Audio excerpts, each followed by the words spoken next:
ചെയ്യുന്നത് browse ചെയ്യുമ്പോഴല്ല, music കേൾക്കുമ്പോഴല്ല, പാട്ട് കേൾക്കുമ്പോഴല്ല, അള്ളാഹു അനുസരിക്കുമ്പോഴേ ഇത് കിട്ടുള്ളൂ.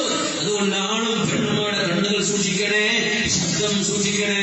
അതുകൊണ്ട് സഹോദരാ, നിന്റെ ഫേസ്ബുക്കിൽ, നിന്റെ പേജുകളിൽ നിന്റെ ഫ്രണ്ട്സുകളായി ഏതെങ്കിലും അന്യ പെൺകുട്ടികൾ നിന്റെ കൂടെ പഠിച്ചവരായിരിക്കാം. ഇവിടെ പഠിച്ചില്ലേ, കാലം കഴിഞ്ഞു. നിന്റെ കൂടെ പഠിച്ചതിന്റെ പേരിൽ കല്യാണം കഴിച്ച് അന്തസ്സിൽ ജീവിക്കുന്ന പെൺകുട്ടിയുടെ കുടുംബ ജീവിതമാണ് നീ തകർക്കാൻ പോകുന്നത്. നിന്റെ കോൺടാക്റ്റുകൾ നീ വേണ്ട. പെൺകുട്ടി അന്തസ്സായി നിനക്ക് മഹർ തന്ന് നിക്കാഹ് ചെയ്ത ഭർത്താവ് നിന്റെ കൂടെ ഉണ്ടായിരിക്കെ നിന്റെ ഫേസ്ബുക്കിന്റെ പേജിൽ ഹറാമായ രീതിയിൽ നിനക്ക് പറയാനോ സംസാരിക്കാനോ കാണാൻ പാടില്ലാത്ത ആളുകളോട് നീ ചാറ്റ് ചെയ്യുന്നത് കടുത്ത കുറ്റമല്ല പെൺകുട്ടി, കടുത്ത കുറ്റമല്ലേ, ഹറാമല്ലേ ഇത്?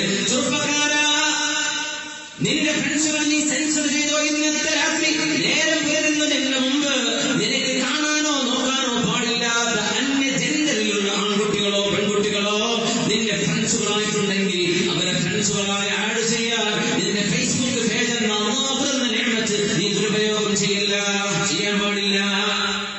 നിനക്കിങ്ങനെ ഒരു ഫ്രണ്ട്സ് ആകുന്നത്, അങ്ങനെ ഫ്രണ്ട്സായിട്ട് നമ്മൾ വിചാരിക്കുന്ന അതല്ല, നീ പറയുന്നത് പോലും ഹറാമല്ലേ, നിന്റെ മെസ്സേജുകൾ ഹറാമല്ലേ, നീ ശബ്ദം അയച്ചുകൊടുക്കുന്നത് ഹറാമല്ലേ, അവരുമായി